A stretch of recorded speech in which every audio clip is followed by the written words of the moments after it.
Uma crise está iminente. Sr. White diz que os estadistas estariam percebendo que algo estaria para acontecer no mundo, algo de bom, e diante de uma crise iminente nós temos aqui algo especial a realizar, que é reconstruir o altar da família. Diante de uma crise iminente nos dias de Israel, tempos de Elias, o altar do Senhor que ficava no Carmelo estava derribado, e foram erguidos outros altares para deuses pagãos, e infelizmente Israel, corrompido, contemplando toda aquela apostasia, o caráter do povo de Deus realmente foi transformado através do que eles viam. E havia uma necessidade enorme de que a reconstrução do altar fosse realizada. Mas por quem? Essa é a questão. Por quem? Quem teria a coragem, né, de realizar esse feito diante de tantos falsos profetas, diante de uma adoração falsa, diante de um rei corrompido, diante de uma rainha pagã? Quem é que teria, né, essa disposição? E a história de Elias não é o nosso foco hoje, mas ela ilustra exatamente o que Deus requer de mim e o que Deus requer de vocês. Nós possamos reconstruir o altar da nação, o que começa dentro da nossa casa. Então, a verdadeira adoração, a adoração simples, a adoração que nos conecta a Deus, o culto familiar, de manhã, no final do dia, família reunida, Bíblia aberta, louvores que realmente sejam agradáveis ao Senhor, oração simples, direta, pontual. Nós precisamos que os anjos façam parte de nossa história, estejam todo o tempo como guardas de nossa vida, que o Santo Espírito habite em nós, que ele se mova no nosso lar, que ele se mova em nossas vidas. E para isso, a adoração verdadeira ela tem que ser restaurada na nossa experiência. O último momento da crise, Malaquias 4, versos 5 e 6. Eis que vos enviarei o profeta Elias antes que venha o grande e terrível dia do Senhor. Ele converterá o coração dos pais aos filhos e o coração dos filhos a seus pais, para que eu não venha e fira a terra com maldição.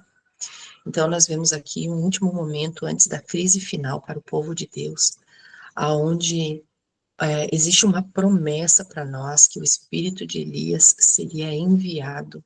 Ele seria enviado para realizar uma obra no momento oportuno, diante de uma crise terrível, para que houvesse um movimento entre pais e filhos de reconversão, de reconsideração entre pais e filhos.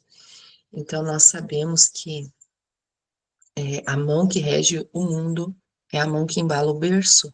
Tinha um pastor nosso, de muitos anos atrás, que sempre falava isso, que aquilo que está diante das mães e dos pais fazerem, educando os filhos para o Senhor, poderia modificar a sociedade. Então, nós precisamos desse retorno dos pais aos filhos. Agora há pouco nós vimos o pedido de uma mãe preocupada com o seu filho que está diante dos caminhos do Senhor. E nós vemos que não são poucas as famílias. Por que não são poucas as famílias? Porque nós estamos diante da geração que verá Jesus voltar nas nuvens dos céus. Então, a luta do inimigo de Deus é para que não haja concordância, nem pensamento único, porque um reino dividido não subsiste. Então, nós sabemos que o céu está sendo preparado para famílias, muito embora chegarão no céu filhos sem seus pais, mães sem os seus filhos, esposos sem as esposas e esposas sem os esposos. Numa ocasião em que, há muitos anos atrás, eu tive um pequeno sonho curto que eu vou contar para os irmãos. Nós estávamos já no momento derradeiro, estávamos vivendo no campo. Na época nós vivíamos na cidade, mas em meu sonho eu via-nos que estávamos no campo. Diante da casa onde nós estávamos com alguns irmãos, alguns poucos irmãos, passava uma procissão perto da casa. Era uma procissão onde eu via muitos católicos, mas eu via também pessoas com saias longas, cabelos longos, naquela parte tradicional dos evangélicos, né? Hoje em dia já não é mais assim para todos, mas eu via eles unidos. E quando nós vimos aquela grande, era uma procissão muito grande. Quando nós vimos aquilo, alguns irmãos perguntaram, e agora o que faremos? E eu disse assim, nós já temos a instrução, nós já sabemos o que fazer.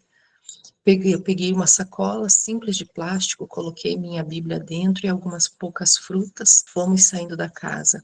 quando de repente nós vemos que num espaço depois daquela procissão, surgiu um grande monte, Nós deveríamos subir aquele monte e subíamos com um pouquinho que conseguíamos carregar em 2 mãos. Não tinha malas, não tinha roupas extras, não tinha, era a escritura e algumas poucas frutas. E quando nós subíamos, eu ouvi pessoas falando, e me chamou a atenção, porque ali tinha casais, tinha várias pessoas subindo entre as árvores, aquele monte, e eu vi 2 crianças na faixa ali de 10, 11 anos, e uma delas, a menina falou para o seu irmãozinho, e dizia assim: o pai e a mãe não quiseram vir, então nós viemos sozinhos. Então, o céu é preparado para famílias, mas existirão pessoas que chegarão lá sem as suas famílias. Por isso que esse momento é um momento de nós lutarmos, é um momento de nós clamarmos, mas não nos desesperarmos, porque aquele que prometeu é maior do que as promessas, e ele promete que ele vai obrar a nosso favor. Ele nos diz que nós devemos repreender a nossa voz de choro, porque há um galardão para a obra que foi feita. Mas o galardão é somente para a obra que foi feita. Então nós devemos, irmãos, se nós não fizemos obra, ou não fizemos de forma correta no coração de nossos filhos, se nós não entendíamos o que era a mensagem da justiça pela fé, que é Cristo vir viver em nós, é Ele reinando soberano, é Ele nos ajudando e motivando e sendo a força propulsora das nossas obras, os nossos pensamentos, nossos sentimentos, nossas palavras. É entendermos que as reformas não vêm pela força, embora tenhamos que nos esforçar, mas ela não virá simplesmente pela força, porque isso espíritas podem fazer, pessoas da nova era podem se esforçar e fazer, e estão fazendo, mas não pela motivação e nem com o resultado que é esperado. Então, nós precisamos do Espírito Santo, esse deve ser o nosso clamor todos os dias. Temos homem 3, se Deus aborrece um pecado mais do que qualquer outro, da qual seu povo é culpado, é o de nada fazer no caso de uma emergência. Indiferença e neutralidade numa crise religiosa são considerados por Deus como um crime grave e igual ao pior tipo de hostilidade contra Deus. Então, nós conhecemos esse texto é um texto que eu acredito que é um dos mais fortes da senhora White, né? Que aparece para nós falando a respeito de uma culpa que o povo de Deus está carregando, que é um pecado terrível e que é considerado por Deus como um crime grave, que é a indiferença e a neutralidade diante de uma emergência. Então, irmãos, nós aplicamos esse texto no contexto que ele é apresentado, que é o contexto de Elias, que é o contexto de como estava vivendo o povo de Israel diante da apostasia. Mas se nós trouxermos isso para dentro da nossa casa, para dentro de nossa família, irmãos, se nós somos indiferentes e neutros diante da grande emergência que se está avizinhando, a grande tempestade que se está formando no horizonte, nós também seremos encontrados por Deus como pecadores, culpados e criminosos. Então, nesse momento, irmãos, é um momento de estarmos decididos a estar ao redor de nossa mesa com nossos filhos, como nós estudamos ontem, conversarmos com eles, esclarecermos em que tempo estamos vivendo, falarmos e mostrarmos sempre que possível o que está ocorrendo. Isso não é para tirar os olhos deles de Jesus, mas veja bem, Provérbios nos diz que quando o povo não tem profecias, acontece o quê? O povo se corrompe. Por quê, irmãos? Porque a profecia é o nosso relógio e a Bíblia é a nossa bússola.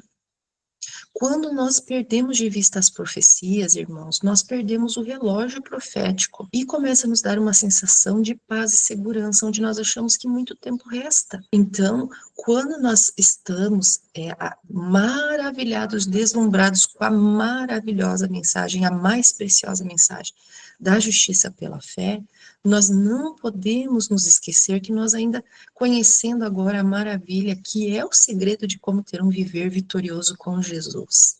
Mas a gente não pode esquecer que nós temos um tempo nessa terra.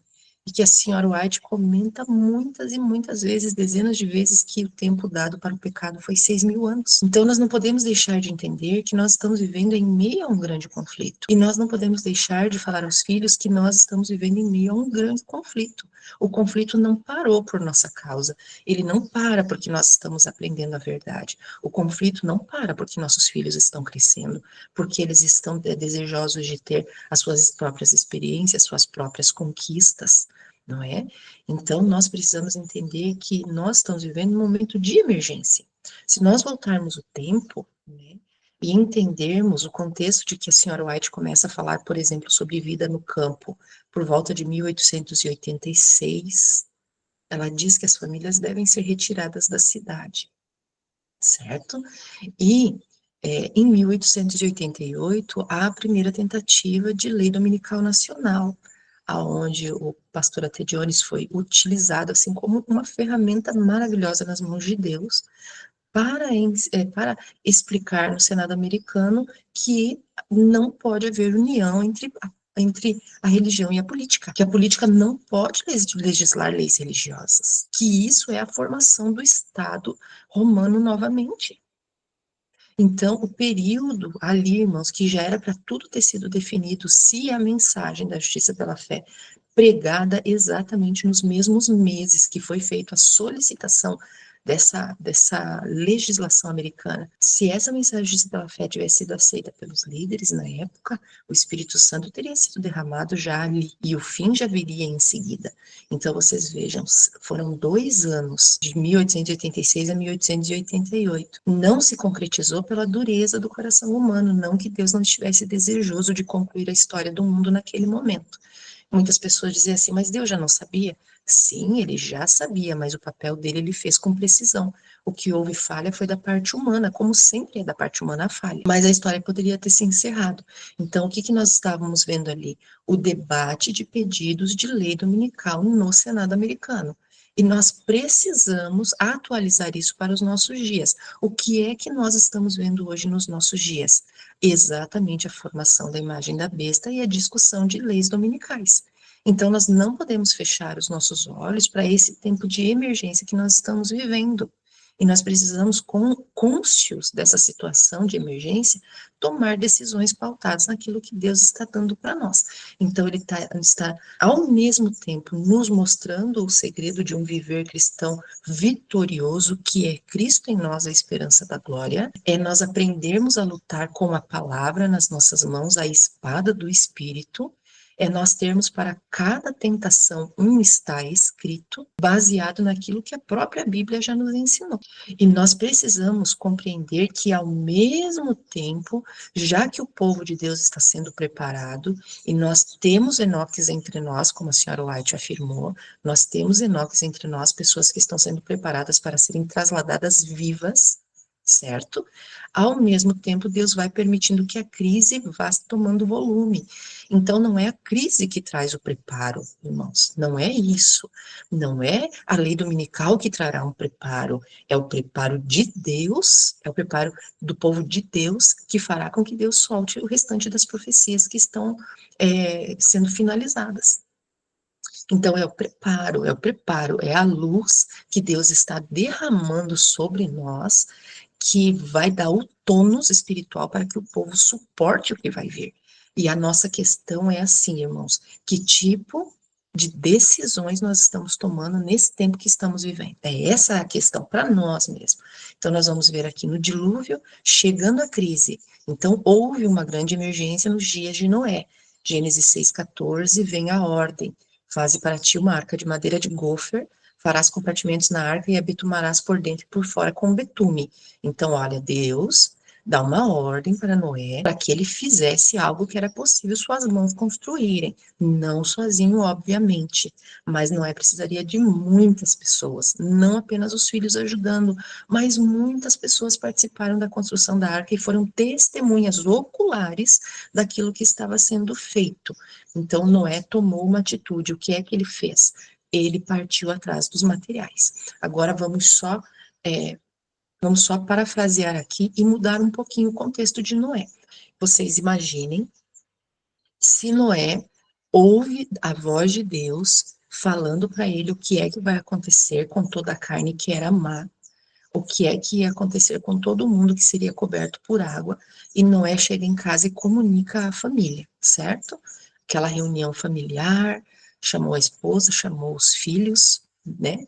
E comunica o que Deus disse. Olha, está vindo uma grande tempestade, ela vai, daqui a alguns anos, ser derramada sobre todo o planeta. O planeta realmente será limpo por toda essa água, limpo de todo esse pecado horroroso que está acontecendo, limpo dos pecadores. Deus nos mandou fazer uma arca. A responsabilidade era de quem? A responsabilidade era toda de Noé. Ele agora que tinha que organizar a família para que a família pudesse obedecer a Deus. E Noé conta o tamanho da arca que foi mandado fazer, quais os materiais que eram para ser usados.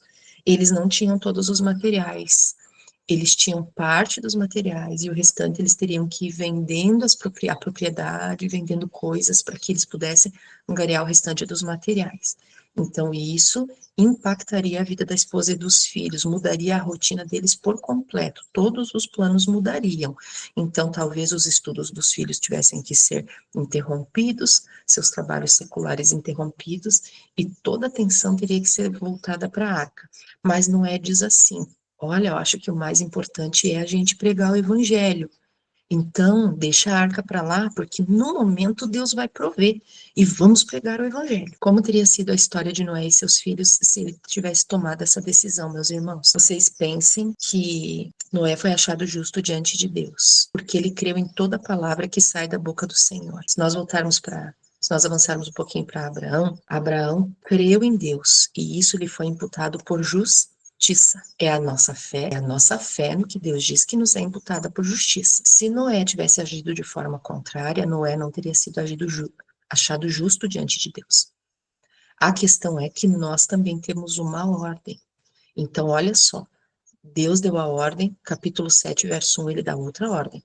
E o Senhor disse a Noé: vem tu e toda a tua casa para dentro da arca, pois a ti eu te vi como justo diante de mim nesta geração. Quanto tempo de preparo para a crise? 120 anos. É um longo tempo de preparo para a crise. Aqui nós temos José chegando à crise. Qual era a crise? A fome. Então, a primeira crise, o dilúvio. Segunda crise, a fome. Gênesis 41, nós vemos ali que José teve 7 anos de preparo para a crise. Verso 47, e nos 7 anos de fartura a terra produziu aos montões, e ele ajuntou todo o alimento dos 7 anos que havia na terra do Egito, e armazenou o alimento nas cidades. O alimento do campo que estava ao redor de cada cidade ele armazenou da mesma forma. E José ajuntou trigo como a areia do mar, muitíssimo, até ele perder a conta, pois era sem número. Então, José sabia que viria uma crise também. Noé sabia que viria a crise, ele teve que construir uma arca para escaparem da água. José ficou sabendo que viria uma crise que era a fome, então ele juntou alimentos. Então, veja, cada um teve um preparo para um tipo de crise. O preparo foi adequado para a crise que viria. Quem é que deu o preparo? Quem foi que deu as ordens? Foi Deus. Ele deu a instrução do que fazer para cada tipo de crise. Chegando à crise, o decreto de morte. Aqui nós temos uma outra crise chegando nos dias de Moisés. Êxodo 2 mostra para nós que os pais de Moisés tiveram 9 meses de gestação para o preparo da crise, posteriormente 3 meses escondendo o bebê. Então, o tempo para o preparo, para a chegada da crise, em ter que oferecer o filho para o Nilo, qual foi o tempo? 12 meses no total. Verso 2, e a mulher concebeu e deu à luz a um filho. Então, entre concepção e luz, 9 meses completos. E quando ela viu que ele era um menino formoso, ela o escondeu por 3 meses. E quando já não podia escondê-lo, ela tomou para ele uma arca de juncos e a revestiu com barro e piche, e pôs o menino nela, e a colocou nos juncos à beira do rio. Então havia uma crise aqui nos dias de Joquebede, seu esposo Umrão, e a crise era que todos os meninos deveriam ser mortos, todos. Joquebede engravidou, Deus preparou o libertador, ela teve um menino. Era um menino, um tipo de Cristo que deveria vir à terra para mostrar ao povo que haveria libertação, para executar a ordem de Deus. para essa libertação. Houve um tempo de preparo, com muita angústia. Eu acredito que uma mulher grávida nessa época deveria estar em sofrimento grande mental, assim como em Mateus 24, existe um ai para as grávidas e para aquelas que amamentam. Então, no fim dos tempos, as mulheres grávidas e que amamentarem vão experimentar a mesma aflição de alma que Joquebede experimentou. Então, aqui nós vemos que houve um tempo de preparo, 1 ano. Quando chegou o momento de ela colocar Moisés, então, na área dos juncos, orientada com certeza pelo Espírito Santo, Joquebede usou nas suas mãos o que ela tinha. O que é que ela tinha em sua pobreza? Apenas os juncos, apenas as taboas. Era a única coisa que ela tinha para poder fazer algo, mas ela não deixou de fazer porque ela era pobre. Ela não deixou de fazer porque tinha pouco. Então Noé tinha condições, Deus deu a ele condições de construir uma arca, e ele fez. José foi colocado numa posição onde ele pôde construir os silos. Ele tinha funcionários para isso, ele tinha material para isso, e ele fez. Joquebede não podia construir nem arca e nem fazer silos, mas ela podia fazer um pequeno cesto. E Deus não isentou ela da responsabilidade de fazer o cesto. Então, cheia do Espírito Santo, com o pouco recurso que tinha, ela fez. Então, irmãos, entre nós existem irmãos de boa condição, de média condição e de pouca condição, mas todos nós somos responsáveis por fazer algo que Deus nos dará para fazer. Chegando à crise, outro decreto de morte nos dias de Esther. Em Esther 3, foram 11 meses para a crise, poucos dias para preparar um banquete. Em Esther, nós temos um fato, um tempo abreviado. Então, no verso 12 diz: Então foram chamados os escribas do rei no 13º dia do primeiro mês, e ali foi escrito conforme tudo que Amã havia ordenado aos tenentes do rei, e aos governadores que estavam sobre cada província, e aos governadores de cada povo, e cada província de acordo com sua escrita, e a cada povo segundo a sua língua, em nome do rei Assuero. Isso foi escrito e selado com o anel do rei. E as cartas foram enviadas por mensageiros a todas as províncias do rei, para que destruíssem, matassem, fizessem perecer a todos os judeus, tanto moços quanto velhos, crianças pequenas e mulheres, e em um mesmo dia, a saber, no 13º dia do 12º mês, o qual é o mês de Adar, e aqui saqueassem o seu despojo. Então aqui, irmãos, nós vemos que foi feito um decreto de morte para todos os judeus. E aqui houve um tempo de decreto, era 11 meses. Então foi dado no primeiro mês para que ao 12º mês fosse concluído, fosse executado. Então nós vemos que temos aqui um período para uma preparação. Contudo, eles não podiam esperar até o momento derradeiro para fazer alguma coisa. Então, nós conhecemos a história, sabemos que Mordecai, ele vestiu-se de pano de saco, foi até a porta do rei. Sempre que fala de porta do rei, está falando de um momento de julgamento. Então, assim, ó, o povo de Israel estava sendo observado por Deus, irmãos, para saber que tipo de decisão eles iam tomar em meio a uma emergência. E Mordecai não poderia falar com Esther, mas ele fez o que lhe era possível, ele vestiu-se de saco e foi até a porta. Então vocês vejam, irmãos, que cada um tem uma responsabilidade diante da crise. O que é que nós temos hoje como responsabilidade? Todos nós, 100%, estamos sendo chamados para sermos atalaias. Como disse o irmão Fábio ontem, e hoje a pregação do evangelho é um dever. Não existe, não pode, irmãos, apesar de existir, não pode, não deve existir presunção, vaidade num pregador, porque a mensagem pregada não pertence ao pregador. A palavra dita pertence a Deus. A luz derramada vem de Deus. O dom da eloquência, a intrepidez, vem de Deus. É o Espírito motivando a carne a fazer o que é correto. Então aqui Mordecai fez o que ele podia fazer, ele foi à porta do rei. Esther ficou sabendo o que estava acontecendo com ele, investigou o que estava ocorrendo, porque ela, como via na corte, ela não tinha todas as notícias necessárias do que havia. E ela, ficando sabendo o que aconteceu, ela teve que tomar decisões também, com medo. Então, olha só, verso 14 diz o que para nós? Pois se de todo te calares agora, de outra parte se levantará socorro e livramento para os judeus. Então, olha a fé de Mordecai estava ali no que está escrito. Por exemplo, nos dias de Esther, eles conheciam bem, Mordecai, como escriba, conhecia bem o que estava escrito lá na história de Moisés. Quando eles estavam de frente ao Mar Vermelho, o que foi que Moisés disse? Calem-se e aguardem o livramento. que o Senhor dará para vocês. Então, era um momento de aguardar o livramento. O livramento seria certo, porque se não houvesse povo de Deus, não haveria mais pregação de Deus. E o tempo que Deus tinha dado para o pecado ocorrer na terra ainda não tinha se findado. Então, irmãos, haveria livramento. Essa era a certeza de Mordecai aqui. Mas tu e a casa de teu pai perecereis. Quem sabe se não foste elevada a rainha para tal tempo como esse? Irmãos, por que é que nós somos adventistas no último momento da história? Nós poderíamos ter nascido em qualquer momento, se Deus quisesse. Poderíamos ter nascido no Antigo Testamento, nos dias de Jesus, nos dias dos reformadores, nos dias dos pioneiros, mas nós estamos aqui, nos dias do tempo final, nos dias em que a rainha do Senhor, a igreja verdadeira do Senhor, e nós não estamos falando de CNPJ, instituição, nós estamos falando do povo de Deus que guarda os mandamentos de Deus e tem o testemunho de Jesus. O tempo que essa rainha de Deus será levantada, será posta em pé, como diz a ordem bíblica, levanta-te e resplandece. É nesse momento que nós estamos vivendo. Vocês entendem a importância de viver nesses dias, a importância dos chamados para ser povo de Deus nesses dias?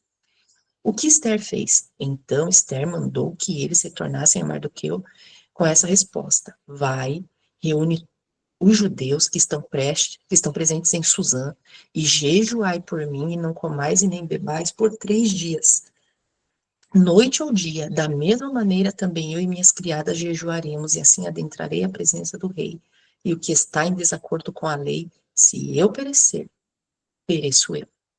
Então chegou um momento derradeiro que houve um tempo abreviado aqui, né, irmãos? Houve um tempo abreviado, e está escrito que nosso tempo também será abreviado em justiça. Paulo fala isso para nós, que nosso tempo será abreviado em justiça. E aqui nós vemos que não havia tempo para construir nada, e nem um tempo para tecer um cesto de junco. Não era essa a crise. A crise, irmãos, não era um dilúvio chegando. A crise não era a fome chegando. A crise não era jogar os filhos no rio dedicados ao Nilo chegando. Não era essa. A crise é que havia um decreto de morte sobre os judeus. E que se eles esperassem, não restaria povo de Deus. Então aqui existe um mover de cada um dentro da sua possibilidade. E Esther agora, ela fala algo que é importante para mim e para você. Jejuem e orem. Jejuem e orem. Então aqui haveria um tempo para preparo e ela estava decidida a dar a sua vida, irmãos, como está escrito no Apocalipse, e não amaram as próprias vidas. Vocês percebem que o dia para chegar a essa decisão também está chegando? Só que o fato é, irmãos, que só vai morrer por Jesus quem já vive por Jesus. Se nós vivermos por Cristo, então quer vivamos, quer morramos, somos do Senhor. Então não vai fazer diferença, porque, como diz o meu marido, é um momento de dor e depois é a glória. Eu não digo depois indo para o céu, não é isso que eu estou dizendo que para quem morre não há tempo contado. A pessoa dorme no Senhor, o próximo abrir de olhos é a glória. Então Esther estava decidida a esse ponto, chegando à crise nos dias de Daniel. Daniel 2, né? Daniel teve apenas um dia para preparo.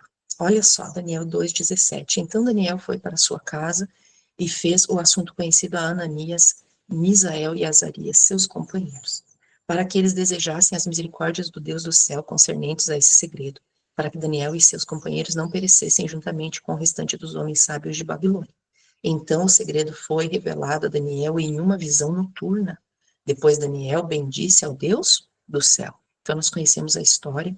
O rei Nabucodonosor teve um sonho e lá ele viu uma imagem, ele viu uma figura onde estavam ali retratados os reinos da terra até o tempo do fim. E ele tinha esquecido o sonho. E ele queria que os seus sábios do reino, os seus magos, seus encantadores, que eles adivinhassem o sonho e já lhe dessem a interpretação. Os próprios sábios disseram para ele que isso era impossível de acontecer. Era impossível. E nós vemos que Daniel ficou sabendo do que estava acontecendo exatamente quando já havia saído um decreto para que matassem todos os sábios. Então Daniel e seus amigos não foram consultados, porque eles não estavam ali, não eram dados a encantamentos, eles não participariam disso que estava acontecendo, mas na hora do decreto de morte ele ficou sabendo. E Daniel tomou uma decisão e pediu tempo. E ele foi e contou aos seus irmãos de fé. E o que é que eles podiam fazer nesse momento, já que a crise já estava em cima deles? Eles não teriam tempo para construir uma arca, porque não era essa a crise. Não teriam tempo para fazer silos, porque a crise não era essa. O cesto de junco não era para o momento deles. E não havia um ano para a execução de um decreto. O que aconteceria seria de um dia para o outro. E Daniel e seus amigos fizeram aquilo que eles podiam fazer. Deus não os isentaria dessa responsabilidade, mesmo em meio à angústia mental de poderem perder as suas vidas já nas próximas horas. E eles fizeram o que nós devemos fazer sempre. Eles oraram. Eles oraram e pediram ajuda ao Senhor, aquele que tem todas as respostas. E o que é que o Senhor fez? Diante da oração do justo, diante da oração dos justificados pela fé, o Senhor diz que essa oração ele pode ouvir. Aquele que rejeita a lei, até a sua oração será abominável. Mas aqueles que fazem a lei gloriosa em seu viver, aqueles que compreenderam que eram templo do Espírito Santo, que viviam a verdade pela fé, que aprenderam a lutar pela palavra, esses foram agraciados pela revelação. Então Deus cumpre aquilo que ele deu a Daniel e seus amigos no primeiro capítulo de Daniel, pela fidelidade que eles mostraram diante de um perigo de morte também, que eles decidiram não se contaminar com as iguarias do rei. Ali diz que eles foram encontrados 10 vezes mais doutos do que todos os outros jovens que estavam em Babilônia. Mas também diz que a Daniel foi dado o dom da profecia. Então Daniel foi feito um profeta ali, embora ele ainda não tivesse tido nenhuma visão ou sonho relatados, ali pela fidelidade Deus concede a ele o dom da profecia. E aqui o dom da profecia é posto em ação. Aquilo que Deus deu, agora ele coloca em ação e revela a Daniel seu servo. E agora eles podem escapar desse decreto. Então, há livramento para o povo de Deus, irmãos. E nós vemos que no tempo do dilúvio, 120 anos, o que Noé fez em 120 anos? Noé pôde se preparar espiritualmente, preparar a arca, Deus pôde educar, Noé pôde educar os filhos, ele pôde preparar a reserva de alimentos, pregar o evangelho e então entrar na arca. Olha tudo que ele conseguiu fazer em 120 anos, irmãos. José, em 7 anos, o que ele pôde fazer? Ele se preparou espiritualmente, preparou os silos, educou os filhos, preparou as reservas de alimento, preparou a terra de Gósen para a família. Então, assim, ó, a terra de Gósen era uma terra que não era na capital. Ela era uma terra rural, agrícola, e José prepara essa terra para os seus familiares que vieram de Canaã. Então, olha quanta coisa boa José pôde fazer em 7 anos, que Deus possibilitou para que ele fizesse. Joquebede teve 9 meses de gestação, 3 meses do pós-nascimento de Moisés. O que ela pôde fazer nesse período? Se preparou espiritualmente, ocultou o filho, preparou o cesto de junco e entregou o filho ao Senhor. Isso ela pôde fazer. Esther teve um tempo abreviado, apenas 3 dias do banquete, para então concluir ali o pedido pela salvação do povo. Ela não esperava uma crise iminente. Nos dias de Esther, ela foi ali, digamos assim, que pega no susto. Ela não esperava essa crise iminente, irmãos. O tempo era escasso. Então, o que é que deu para fazer? Era o preparo espiritual através de jejum, oração e ação. O tempo era curto demais nos dias de Esther. E nos tempos de Daniel, foi um decreto inesperado. 24 horas para a solução. O que é que eles fizeram? Oraram entre irmãos. Então, nós vemos, irmãos, aqui, que quanto mais tempo nós temos para o preparo, mais coisas, mais atitudes, mais ações nós podemos ter. Quanto mais nós deixamos para frente, menos ações nós vamos conseguir executar pelo poder do Senhor Jesus. Menos poder nós vamos, menos ações nós vamos ter. E vamos ter que nos apressar, e isso não é o que Deus quer. Deus quer que a gente tome atitudes bem pensadas, planejadas. Mas olha só, aqui alguns versos para que nós possamos direcionar a nossa mente. Consequentemente, a fé vem pelo ouvir, e ouvir a palavra de Cristo. Irmãos, diante de uma grande crise, que é o que está se avizinhando em nossos dias, nós precisamos ouvir a palavra de Cristo. Tem muita coisa para a gente ouvir, tem muita coisa para a gente ler, mas nós precisamos focar na Escritura. Então agora nós temos uma enxurrada, graças a Deus, de luz. Nós temos muitas editoras, graças a Deus, que foram abertas por irmãos nossos. Nós temos livros que estão sendo impressos, que são maravilhosos, de pessoas que tiveram experiências com Deus, as quais Deus as iluminou, porque elas foram a palavra e leram a Escritura. E o Espírito Santo as iluminou para escrever e nos ajudar no nosso conhecimento e avanço na fé. Mas nós não podemos nos esquecer que precisamos ler a Escritura. Nós precisamos coordenar nosso tempo. Nós podemos ler outros livros, mas nós precisamos ter tempo para a Escritura. Consequentemente, a fé vem pelo ouvir e ouvir a palavra de Cristo. Nós precisamos das palavras de Cristo na Escritura. Irmãos, e Jesus disse-lhes: se tu podes crer, tudo é possível ao que? Crer. Crer no quê? Nós temos que crer que Deus existe. Temos que crer que Ele é galardoador daquele que se aproxima, mas nós temos que crer na palavra dEle. Nós temos que crer, né? Marcos 11 fala para nós: por isso vos digo que tudo o que pedirdes orando, crede que o recebereis e tê-lo-eis. Olha que coisa extraordinária. Se nós crermos na promessa, nós vamos receber. É por isso que eu falo, irmãos, e vou sempre repetir, e peço que os irmãos não fiquem chateados comigo, porque não é um julgamento, mas é uma constatação. Nós precisamos pedir a Deus que nos cure da nossa incredulidade. Nós precisamos pedir a Deus que Cristo habite em nós a esperança da glória, para que assim nós possamos ter a fé de Cristo. A fé de Cristo, ela não é adquirida pelo esforço, pelo exercício. A fé de Cristo, ela só pode ser desempenhada por Cristo habitar em mim. É só o Espírito Santo formando Cristo em mim que me dará a possibilidade de ter a fé de Jesus. Por isso vos digo que tudo o que pedirdes orando, crede que o recebereis e tê-lo-eis. É uma promessa. Hebreus fala para nós: a fé é o fundamento da esperança, é uma certeza a respeito do que não se vê. E teria muitos outros versos para a gente colocar aqui, irmãos, para que nós possamos nos lembrar da verdadeira fé.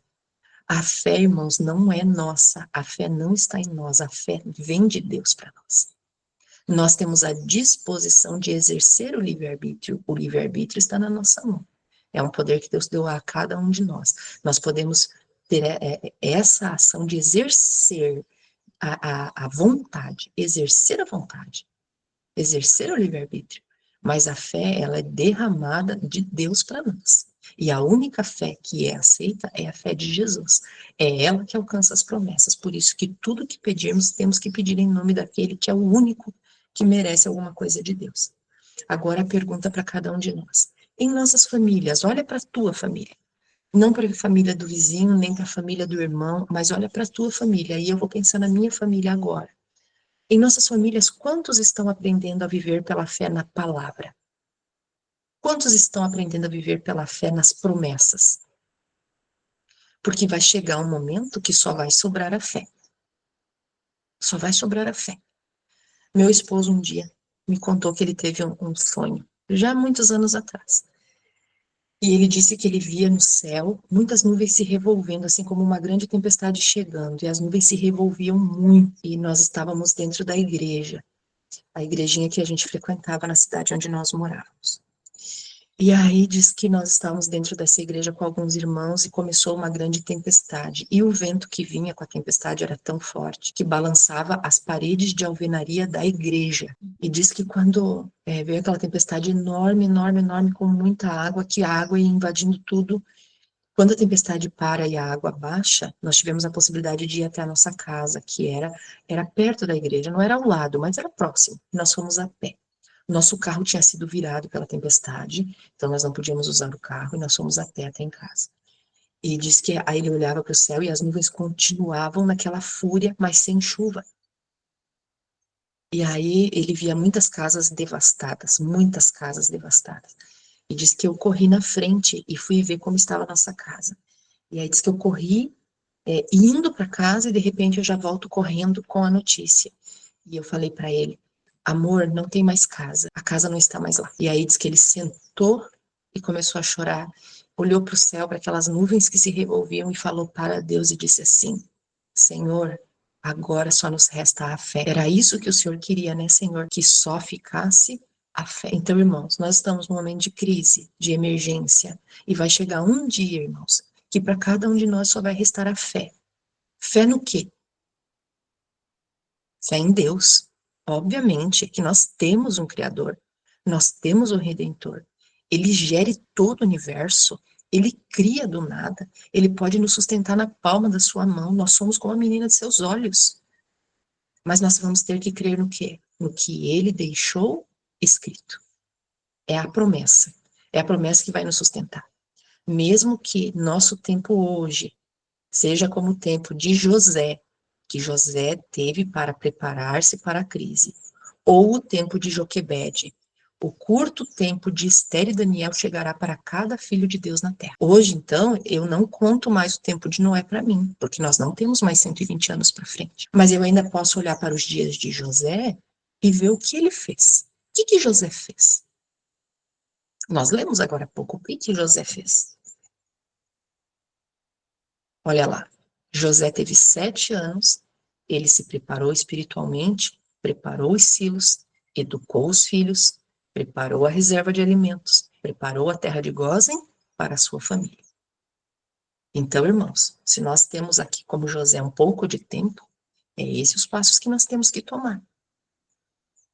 Sabe que Deus ele dá uma ordem para nós irmos para o campo, no sentido de que vai ser difícil comprar e vender, e nós vamos ter que ter os nossos pequenos silos, digamos assim. Nós vamos precisar ter o produto da terra. Nós vamos precisar ter. Quem planta feijão sabe que não vai comer feijão tudo numa safra. Se você plantar feijão suficiente, você vai ter feijão para engarrafar. E você vai guardar o seu feijão. Se você plantou milho, você sabe que o milho dá muito milho. E você não vai precisar comer tudo. Você não come milho verde. Você não consegue comer todo o milho. Então você seca o milho e guarda. Você tem semente. Você pode fazer o seu fubá. Certo? Então, irmãos, nós vamos ter pequenos silos por um tempo. E é isso que Deus quer que a gente tenha. É isso que Deus quer que nossos filhos participem. Que eles vejam um pai e uma mãe que estão se preparando para a emergência. Que não querem ser achados como pecadores. Que não querem ser achados como rebeldes, né? Hostis contra Deus, como está escrito no texto, né? Então, os filhos, irmãos, eles não vão mais crer simplesmente nas nossas palavras. A fé deles vai ser firmada nas nossas ações. Quando nós estivermos agindo no sentido de nos preparar para a crise, é aí que um filho e uma filha vão entender que é sério. Esses dias vieram aqui em casa 2 irmãs. Elas são irmãs de sangue, mas também são irmãs na fé. E as duas têm questões com os filhos. Uma já veio sozinha para o campo, porque os filhos não tinham a intenção de se mudar para o campo. Eles não sentiram o toque de Deus para sair para o campo. Então você veja, o coração é enganoso. Eu não posso me basear no sentimento de meu coração se é hora ou não de fazer alguma coisa para Deus. Até porque aquilo que está revelado não precisa de sinais. Deus já revelou, não precisa de sinais, né?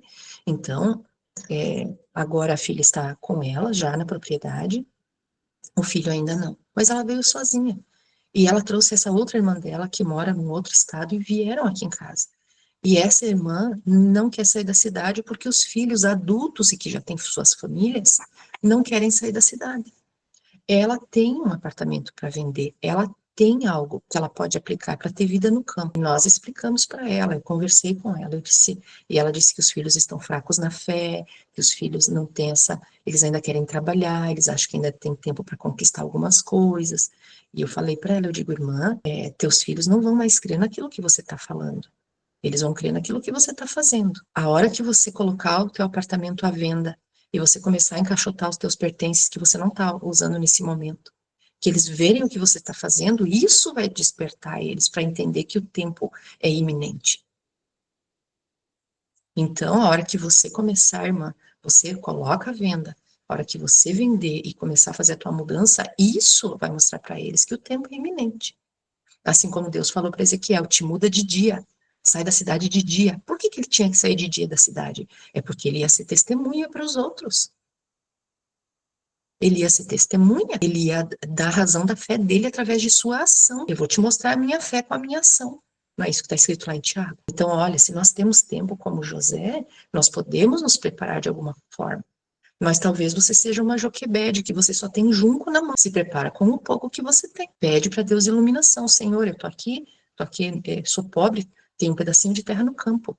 Ah, senhor, eu sou pobre, estou na cidade, eu não tenho o que vender. Faça o que você pode fazer, faça trabalho missionário. O senhor White diz, enquanto estiverem na cidade, façam trabalho missionário. E permaneça fiel. Deus não vai desamparar ninguém, irmãos. Deus não vai, ele não é negligente. Ele não vai desamparar nenhum filho que entendeu a importância da vida no campo. A não ser que ele tenha escolhido essa pessoa para ficar na cidade até o fim, pregar o evangelho e ser mártir. Mas nós não podemos nos auto-intitular mártires. Então, assim, se nós entendemos o que nós devemos fazer neste momento, nós temos que orar e jejuar e pedir a Deus livramento. Se Ele vai me dar através do meu próprio dinheiro, de um bem que eu tenho para vender, se Ele vai me dar esse pedaço de terra assim, amém, glória a Deus. Se não vai ser assim, se vai ser através de um outro irmão que vai poder comprar e depois vai me receber, glória a Deus, irmãos. Glória a Deus. Não importa, o Senhor disse que onde nós não vemos nenhuma saída, Ele tem mais do que 1000. Mateus 24:15 diz, quando, pois, virdes a abominação da desolação, falado pelo profeta Daniel, posta no lugar santo, quem lê entenda, então os que estiverem na Judéia, fujam para os montes. Quem estiver sobre o telhado, não desça para tirar alguma coisa de sua casa, e nem volte aquele que estiver no campo para buscar as suas vestes. Marcos 13:14, mas quando vós virdes a abominação da desolação predita pelo profeta Daniel, de pé onde não deveria, quem lê compreenda, então os que estiverem na Judéia fujam para os montes. E Lucas 21:20, e quando virdes Jerusalém cercada de exércitos, então sabei que é chegada a sua desolação. Chegou a desolação, irmãos. O que é que eles deveriam fazer aqui, os cristãos, irmãos? Observar. Então, nós precisamos observar que o cerco, ele está sendo montado. Ele está sendo montado. O cerco, irmãos, não é do dia para a noite. O cerco, ele é montado. Agora, falando desse cerco e dessas decisões que a gente tem, exato, irmã Isabel, citando ali que na Califórnia também, exato, irmã, é guerra, está acontecendo no mundo todo. Então, assim, a gente não tem notícias o tempo todo, né, na internet, mas existe, por exemplo, uma moça que ela é cristã, que ela está na Polônia, e lá também está acontecendo. Então, assim, ó, é o mundo todo. Mas, irmãos, vida no campo, emergência, o que isso tem a ver? Olha Apocalipse 12:11. E eles o venceram pelo sangue do Cordeiro e pela palavra do seu testemunho e não amaram a vida até a morte. Então, irmãos, aqui também existe uma dinâmica para nós. Nós temos que conhecer a história do Cordeiro, nós temos que conhecer o que ele fez por nós, essa é a justificação pela fé. Nós temos que viver pela palavra do testemunho, esse é o como combater Satanás. Nós conhecemos Cristo, somos justificados, aprendemos a pelejar com a espada do Espírito, a nos defender com o escudo da fé, a posicionar o capacete da salvação, a estar revestido da justiça de Cristo, que é a nossa couraça, estarmos com as sandálias da pregação do Evangelho em nossos pés. Então, existe uma dinâmica de preparo. E então, o que acontece com a nossa comunhão, nossa convivência com Deus? Nós não amamos a nossa vida até a morte. Olha o que é a obra da justificação. O que é justificação pela fé? Perguntaram, né, a Ellen White. É a obra de Deus ao lançar a glória do homem no pó e fazer pelo homem aquilo que ele por si mesmo não pode fazer. Irmãos, a obra da justificação pela fé é jogar a glória do homem no pó. É aniquilar qualquer coisa que existe em nós de vaidade e presunção. É mostrar que nós, sem Deus, nada somos, estamos mortos em delitos e pecados, e um corpo morto não serve para nada. Então, Deus deseja nos dar vida, vida espiritual, mas para que Ele viva em nós, nós precisamos morrer. E a vida no campo faz parte dessa morte, porque quando você vem, você precisa abrir mão de muita coisa. Você abre mão dos familiares, você abre a mão do círculo de amigos, você abre mão de sua profissão, você abre mão de seu estudo, você abre mão da convivência com os amigos, no caso das crianças, abre-se a mão da convivência com os colegas, não é? Então, assim, planos que eram feitos, eles precisam ser redirecionados, e os sonhos de Deus precisam ser maiores que os nossos em nossa vida. Eu conheci uma irmã que também já tinha, o esposo tinha negociado terra, mas que quando ela foi para a terra, porque eles não mudaram, né, em seguida da compra, Quando ela foi para a terra e começaram a limpar a terra antes da mudança, ela é professora, essa é a profissão dela. Estudou, se formou, pós-graduou para isso, para ser professora. Enquanto ela estava lidando na terra, o diabo falava com ela e dizia: o que você está fazendo aqui? Esse não é o seu lugar. Você é professora, você tem uma profissão, o que você está fazendo aqui na terra? E quando ela veio e me contou, eu falei diretamente para ela, eu disse assim: o diabo estava falando com você. Ele estava te tentando, para te envaidecer, para que você se baseie em você mesma e não faça a vontade de Deus. Então, irmãos, o diabo vai fazer isso, porque é uma luta espiritual. Por quê? Porque nós precisamos entender o que Jesus fez. Precisamos vencer pelo seu sangue, pelo testemunho do Cordeiro. Nós precisamos viver da palavra que sai da boca de Deus. E então não vamos amar a própria vida. Quando eu obedeço e sigo a Deus, é isso que Ele vai fazer por mim, para que eu possa realmente estar morta e Ele viver em mim.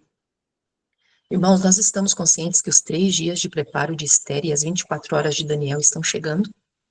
Nossos filhos estão tendo consciência disso, que vai chegar o momento que todos eles têm que tomar uma decisão. Os filhos não atentarão para nossas palavras, mas sim para nossas ações. Contudo, a ordem de Deus para a vida no campo é para quantos adventistas?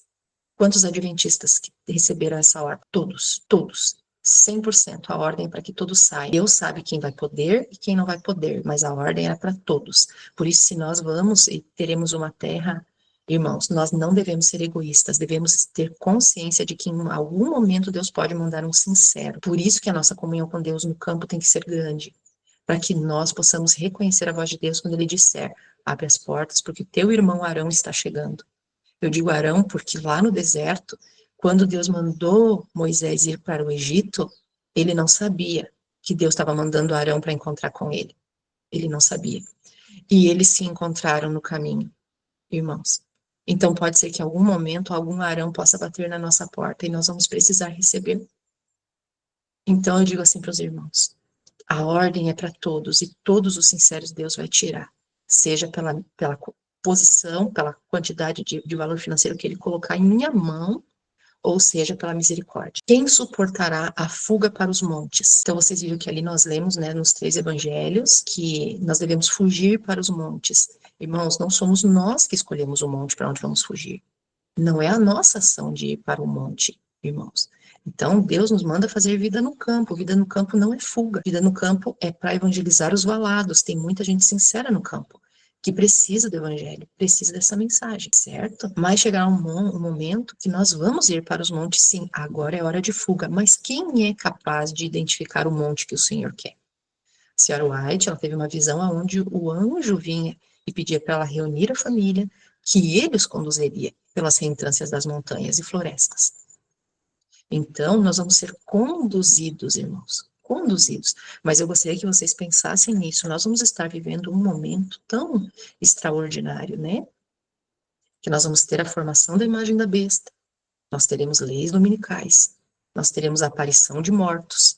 Agora estamos vendo aí os primeiros, os rumores mais fortes a respeito de aparições alienígenas. Eu não sei quantos já leram sobre, quantos já viram sobre isso nos relatos do irmão Murnau, no relato do Sebastian Gabriel também, né? Então, existe até o Walter Weick também falando alguma coisa a respeito da aparição da hierarquia, que é o que Alice Bailey deixou escrito também, né? Ela é a Ellen White dos satanistas. Ela também disse que a partir de 2025 apareceria a hierarquia, né, de todos esses avatares que o povo está esperando como sendo os falsos cristos. Então, vocês imaginem, nós temos catástrofes climáticas, nós temos leis dominicais, nós temos falsos cristos e falsos profetas, nós teremos aparição de mortos, nós teremos rumores de extraterrestres, e nesse meio todinho nós temos que estar firmados sobre a rocha da eterna salvação, conversando com Deus todo o tempo como Enoque, para entendermos a voz dele e estarmos junto com a nossa família, sendo preparados para a trasladação. Sim, porque muitos poderão descansar no pó da terra antes da volta de Jesus. Mas a senhora White disse que o nosso alvo é ser 144 mil. Então, nós devemos almejar e nos preparar para isso. José preparou os silos, ele armazenou o alimento. O Senhor tem me mostrado repetidamente que é contrário à Bíblia fazer qualquer provisão para o tempo de angústia. Vi que se os santos tivessem alimento acumulado por eles no campo, no tempo de angústia, quando a espada, a fome e a pestilência estarão na terra, seria tomado deles por mãos violentas e estranhos se fariam seus campos. Eventos finais 264. Será para nós, então, tempo de confiar inteiramente em Deus e Ele nos sustentará. Vi que nosso pão e nossa água serão certos nesse tempo, e que não teremos falta nem padeceremos fome, pois Deus é capaz de estender para nós uma mesa no deserto. Se necessário, ele enviaria corvos para alimentar-nos, como fez com Elias, ou faria chover maná do céu, como fez para os israelitas. Então, aqui nós precisamos ver a questão do tempo. Algumas pessoas dizem assim, não, mas se a gente não for para o campo, Deus proverá, Deus proverá, Deus proverá. Em algum momento, aliás, ele sempre provê, né, irmãos? Na nossa história toda é ele que provê. Mas assim, ele provê de acordo com a sua instrução, certo? Então, no tempo de angústia, nós não vamos ser vistos com os campos cheios. Por quê? Porque no tempo de angústia ninguém vai plantar. Tempo de angústia não é tempo de plantio. Se nós teimarmos em plantar no tempo de angústia, vai acontecer o que acontecia com os israelitas lá, quando Deus não mandava o maná, né? Ou quando eles queriam de um dia para o outro, não mandava o maná no sábado, no caso, né? Quando eles saíam para colher e não achavam, ou quando de um dia para o outro eles queriam armazenar mais do que necessário. O que acontecia? Estragava, dava bicho, certo? Então, assim, ó, Deus está dizendo que no tempo de angústia, se nós tivermos alimento estocado, vai ser tomado de nós por mãos violentas, certo? Mas qual é o tempo de angústia? Tempo de angústia é decreto de morte. Então, irmãos, desde agora, esse dia de hoje que nós estamos vivendo, né, dia 11, até o decreto de morte, nós vamos viver daquilo que a terra vai dar para nós. E depois? E depois nós seremos alimentados pelo Senhor. Depois nós seremos alimentados pelo Senhor. Nós vamos ter a mesma experiência que os israelitas tiveram. Porque nós saímos do Éden e fomos para o supermercado. E agora nós temos que sair do supermercado e fazer o caminho contrário. A gente vem para receber da própria mão do Senhor o alimento. Glória a Deus por isso. Que Deus, em sua fidelidade, não vai deixar de nem de nós padecer. Porque Isaías fala que estarão pelas montanhas e seu pão e a sua água serão certos. É isso que ele fala. Então, irmãos, aqui a gente precisa ter essa consciência do tempo, que no tempo de angústia, Deus vai nos dar sim, entende? Mas até lá, nós precisamos obedecer à ordem de Deus, que diz que nós temos que plantar o nosso próprio alimento. Vi que havia um tempo de angústia diante de nós, em que premente necessidade compelirá o povo de Deus a viver de pão e água. No tempo de angústia, ninguém se afatigará com as mãos, seus sofrimentos serão mentais, e Deus proverá alimento para eles. Pão e água é tudo o que foi prometido aos remanescentes no tempo de angústia. No tempo de angústia, precisamente antes da vinda de Cristo, os justos serão preservados pelo ministério de anjos celestiais. Olha que coisa linda, nós receberemos a visita dos anjos, assim como foi com Elias, quando o anjo levou o pão para ele.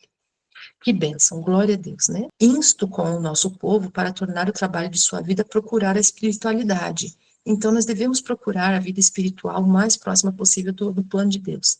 Cristo está à porta. Por este motivo é que digo ao nosso povo, não considereis uma privação serdes convidados a abandonar as cidades e mudar-vos para as zonas rurais. Aí, ricas bênçãos aguardam os que delas se quiserem apoderar, contemplando as cenas da natureza, as obras do Criador, estudando as obras das mãos de Deus. Imperceptivelmente sereis transformados à mesma imagem. Irmãos, buscar a espiritualidade, ser transformados à imagem de Deus. Aonde? Aonde? No campo. Olha que revelação linda, né? Zonas rurais.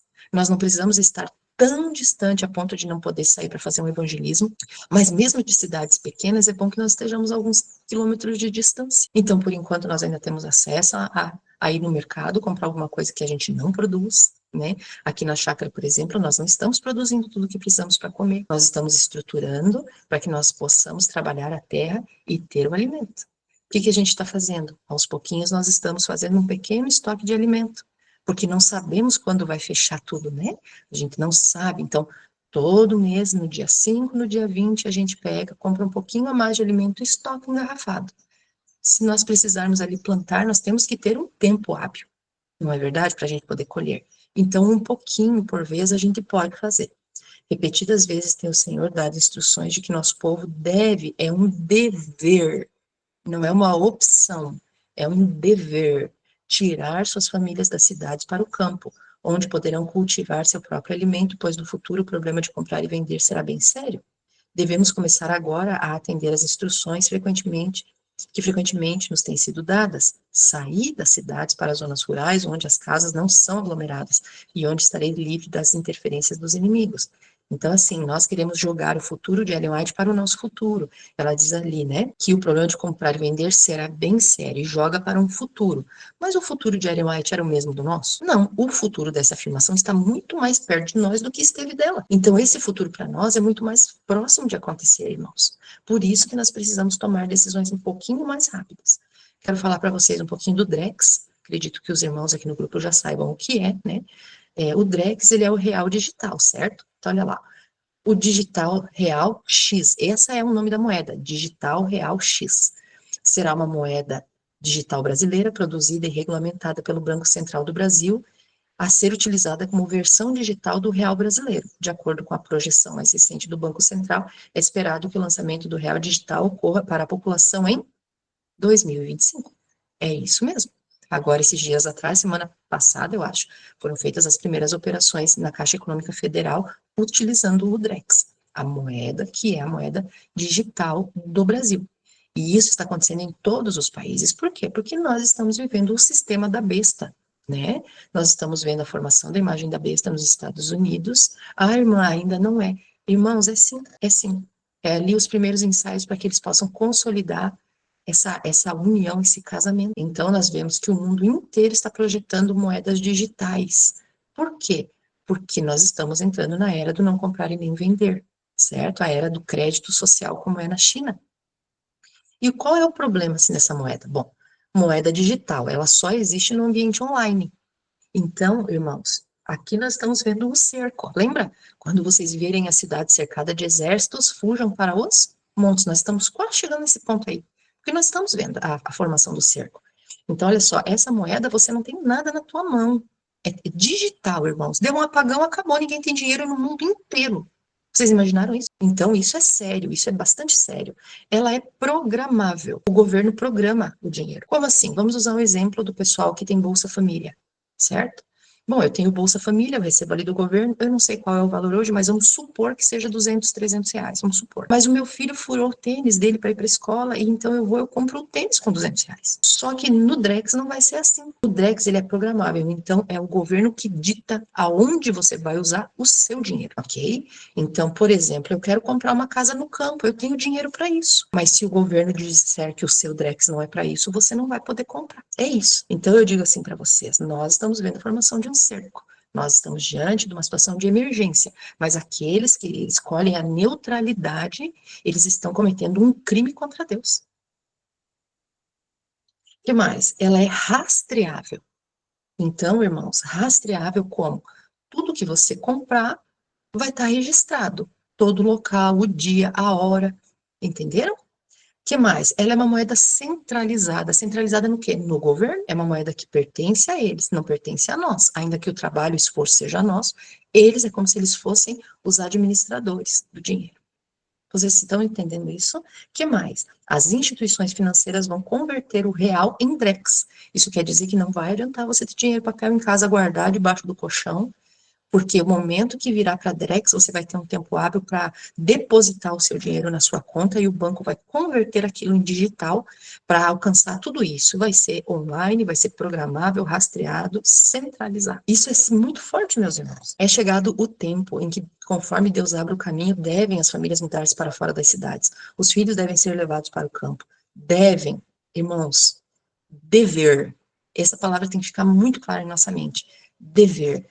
Devem os pais procurar um local apropriado que lhe permitam, segundo lhe permitam os recursos. Embora, olha aqui o que a senhora White diz para nós, o que o Espírito Santo falou através dela. Embora a casa seja pequena, deve, contudo, haver um pedaço de terra ligado a ela que possa ser cultivado. Que tamanho de terra, então, irmãos, nós temos que ter no campo? Podemos ter uma casa pequena, certo? Não precisamos ter um casão, uma casa pequena, que comporte a tua família, mais alguém que venha ficar com você. Os pais podem adquirir pequenas propriedades no campo. Irmãos, que tamanho de propriedade que os pais têm que adquirir? Pequenas propriedades no campo, com terras para cultivo, onde pode ter pomares e cultivar hortaliças, pequenos frutos que tomem o lugar da carne, que é tão corruptora ao fluido vital que corre através das veias. Em tais lugares, os filhos não estarão rodeados de corruptas influências da vida da cidade. Deus ajudará o seu povo a encontrar lares como este fora das cidades. Medicina e Salvação, página 310. Pequenas casas, pequena terra. Por quê? Porque as grandes terras, irmãos, elas serão tomadas. Eu quero só comentar aqui com vocês. Vocês lembram no cerco que Babilônia fez e no cerco que Roma fez? O que eles faziam com os grandes campos, irmãos? As terras. As terras serviam para alimentar os soldados, certo? Então, irmãos, isso é muito importante. A gente não precisa ter olho grande e comprar uma terra muito grande, muito enorme. Não precisa. Eu conheço o caso de uma irmã que eu amo muito, muito, muito. Ela é muito querida. Ela comprou uma grande terra para ela e para a família. Vários alqueires. Para toda a família, cada uma fazer a sua casa, todos morarem juntos, desfrutarem da terra, plantarem juntos, fazerem um pomar. Irmãos, ela caiu na mão da fiscalização, certo? Sabe quanto que ela pode usar de toda aquela imensidão, assim, muitos alqueires, de toda aquela terra, quanto que eles podem usar? 10.000 metros. Só 10.000 metros, entendeu? As leis ambientais, meus irmãos, isso é um outro tema, a gente não vai conseguir falar tudo hoje. As leis ambientais estão mudando e mudando muito rápido. As leis ambientais estão mudando e mudando rápido, frisem isso, porque o diabo sabe que os filhos de Deus estão indo para o campo. E o cerco não será apenas na cidade, no campo haverá cerco. Vai demorar mais do que na cidade, porque lá é a grande ratoeira. Mas no campo também será difícil para os filhos de Deus.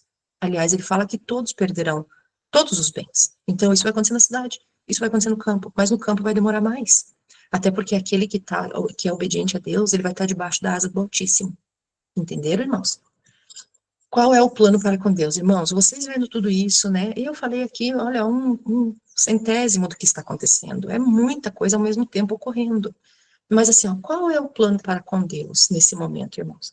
Adquirir um pedaço de terra longe dos centros urbanos, ok? Morar em casas de madeira, alvenaria ou casa container.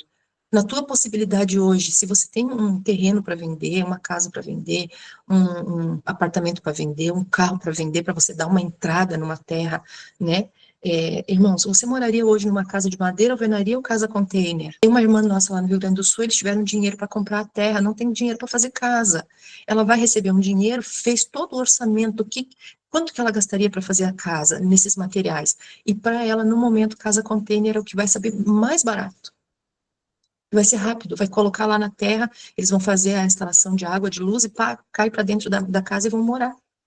Entenderam? A gente tem que ser prático. Então, olha só, irmãos, planejamento com Deus, a parte espiritual é o primeiro lugar. Mas nós temos que ir para a parte prática, real da coisa ali, de também ir planejando o que é que nós vamos fazer. Plantar alimento. Irmãos, nós sabemos plantar alguma coisa? O que a gente sabe plantar? Eu não sabia plantar nada, porque eu sempre morei na cidade a vida inteira, nunca, nem flor não deu certo para mim, a flor que eu plantava morria, entenderam? Então, assim, ó, nós passamos a estudar em casa, antes de vender a nossa casa, pelo YouTube, acompanhando pessoas que já plantavam, o que fazer. Fizemos uma horta de 1 por 1, irmãos, usando a terra embaixo, e fizemos umas coisinhas suspensas, assim, para poder plantar alguma coisinha, aprender a lidar com a terra, ver o milagre da semente brotando, ver as coisinhas se multiplicando, né? Irmãos, nós sabemos que para colher mandioca leva quase 1 ano. A gente sabe que para colher milho é 4 meses. Então, assim, se a gente deixar para a última hora, para os dias de Esther, que foi pouco tempo ali para resolver tudo, o que é que nós vamos fazer? Vamos aprender a comer punk. Tem que estudar tudo quanto é punk e aquilo que formato que está nascendo ali, nós vamos ter que comer. Porque se nós não tivermos tempo para plantar, nós vamos comer o quê? Não é? Que mais? Ter um pequeno pomar. Irmãos, a gente sabia que a bananeira leva em torno de 8 meses para dar banana? Ter uma fonte segura de água. Aqui em casa, por exemplo, veja bem, nós compramos a terra, uma bênção a nossa terra, uma bênção, né? É no alto do monte, não é uma terra bonita. Quem gosta de plantar vem aqui para ver, não gosta. Por quê? Porque não é plano. Não é plano. Só que aqui nós temos um poço, mas infelizmente o nosso poço foi contaminado no tempo do morador anterior. A gente não sabe que tipo de contaminação é. Então a gente usa água para todas as coisas externas, mas não para cozinhar e beber. Agora nós estamos orando a Deus, pedindo a Deus misericórdia que nos ajude com recursos para a gente furar um novo poço. E vocês sabem quanto custa para furar um novo poço? Eu hoje não vou falar de valores, pois é sábado, mas cada região é um preço diferente. Então, assim, ó, como é que eu deixo o preparo para o fim? O que mais? Seria importante ter um pouco de alimento em estoque até que a terra produza, vendo o tempo que algumas coisas levam para produzir na horta, um pouco menos, 30 dias, 40 dias, mas você não vai viver só de couve e alface, nós precisamos, no campo, nós temos trabalho pesado, nós precisamos de uma comida consistente. Se a gente não tem ainda a terra produzindo para comer, será que era importante ter um pouquinho de alimento a mais ali, no caso que as coisas fechem repentinamente? É pecado a gente estocar, é falta de fé. Ué, se é falta de fé, olhe para o caso de Noé. Um andar inteiro da arca era só comida. Olha para José, era grãos incontáveis para sustentar, salvou da fome o Egito e todas as nações vizinhas. Será que era pecado? Então, olha só, conhecer tratamentos naturais. Nós sabemos que nós vamos perder o direito ao posto de saúde. Conhecer tratamentos naturais, ter uma horta de chás, ter um pedaço de terra onde não tem nenhum animalzinho teu fazendo xixi, fazendo cocôzinho, para você poder extrair a terra dali, para fazer argila, para secar, guardar como argila, para você poder aplicar. Será que a gente sabe fazer carvão? Será que nós sabemos fazer carvão vegetal? Porque uma hora ou outra nós não vamos mais poder comprar os comprimidinhos de carvão. Será que a gente sabe que os galinhos das cítricas dá para a gente torrar eles dentro de latas e fazer o nosso carvãozinho vegetal? O que mais? Viver sem energia? A gente já sabe viver sem energia, irmãos? Vai chegar um momento que nós não vamos mais ter essa comunicação na internet. Nós já sabemos viver sem energia, ou a gente vai ter a possibilidade de ter uma plaquinha solar para a gente ter a água do poço, se o teu poço não é poço caipira, que você pode tirar a água com o balde, se o teu poço é um poço daqueles que é com a sonda dentro, né? Será que a gente tem essa possibilidade? Será que a gente vai ter um aquecimento de água para tomar banho? Será que a gente já aprendeu a fazer aquele aquecimento com mangueiras pretas expostas ao sol, que aquece muito e é barato? Será que a gente já aprendeu isso? Será que nós sabemos quais são as ferramentas que a gente tem que usar na roça? Será que nós já temos ali, olha, eu sou joquebede, eu só tenho junco, então compra uma pá. No mês você compra uma pá, na outra você compra uma enxada, na outra você compra uma foice, na outro mês você compra um machado, um pouquinho por mês. Mas será que eu tenho todos esses dias para comprar assim devagarzinho? Que Deus quer que a gente planeje, Ele não quer que a gente saia loucamente, mas a minha amorosidade está me possibilitando isso. Olha, será que na roça nós precisamos ter alguns equipamentos como roçadeira, motosserra? Então, assim, nós sabemos como carpir um pedaço de terra para não se matar de inflamação já nos primeiros meses. Irmãos, isso aqui é para pensar. Entendemos da documentação da área rural? Será que a gente já tem algum conhecimento sobre isso? Quanto que nós vamos poder usar da terra que nós vamos comprar? Será que a gente sabe que não pode usar mata ciliar, a gente não pode plantar lá embaixo dela, porque está produzindo a faixa de água que tem? Será que nós sabemos o que é uma proteção ambiental, uma área de proteção ambiental, que a gente não pode comprar, senão nós vamos perder a terra? Será que nós sabemos quais são os documentos do INCRA, do CAR e outros, se nós temos que fazer todos os documentos ou não? Porque pela lei nós temos que fazer todos, mas o esclarecimento de pessoas conhecedoras diz que não. Nós temos um irmão aqui que mora aqui próximo da nossa área, que ele vive de plantar orgânicos, ele tem uma terra boa ali, né, alguns alqueires ali de terra, planta orgânicos.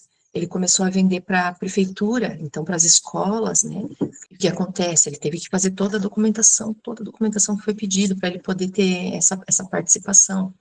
Irmãos, hoje, por causa da documentação que ele tem, vocês sabiam que ele não vai mais poder usar a água do poço dele para fazer irrigação? E agora? Vocês sabiam que por causa da documentação que ele tem, a fiscalização está em cima da chácara dele agora? E agora? Então, nós conversamos com ele e nós falamos, irmão, agora é melhor você comprar outro pedaço de terra em outro lugar, para você não ficar tão vinculado ao governo, né?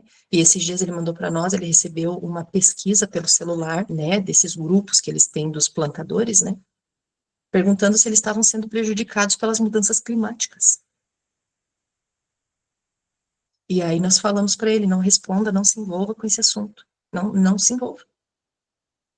Vocês estão entendendo, meus irmãos, que a questão é séria, que nós estamos vivendo numa emergência?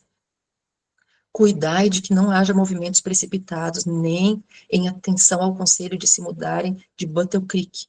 Não façais coisa alguma sem buscar sabedoria de Deus, que promete dar liberalmente a todo aquele que a pede, e não lança em rosto. Tudo o que qualquer pessoa pode fazer é advertir e aconselhar, e então deixar os que estão convictos quanto ao dever mudar-se sobre a direção divina, de coração totalmente disposto a aprender e obedecer a quem? A Deus. Então, eu não sou consciência para vocês, vocês não são consciência para mim. Sarah White diz que nós não podemos fazer mudanças precipitadas, não podemos fazer movimentos precipitados, sair loucamente. Só que a verdade é, nós temos que ser seres como Deus nos criou racionais. Faz parte do nosso culto de adoração pensar e raciocinar e medir o que é que pode ser feito agora por cada um de nós, né? Momento de muita oração. Efésios 5, 15, 16, último texto de hoje. Portanto, tenham cuidado com a maneira como vocês vivem e vivam não como tolos, mas como sábios, aproveitando bem o tempo, porque os dias são maus. Então, qual momento nós estamos na nossa vida, na nossa experiência cristã e na história do mundo, irmãos? Nós estamos vivendo em dias de Noé, dias de José, dias de Joquebede, dias de Esther, dias de Daniel. Nós estamos aqui, fim dos tempos, e nós precisamos remir o tempo, aproveitar o tempo, porque os dias realmente são maus.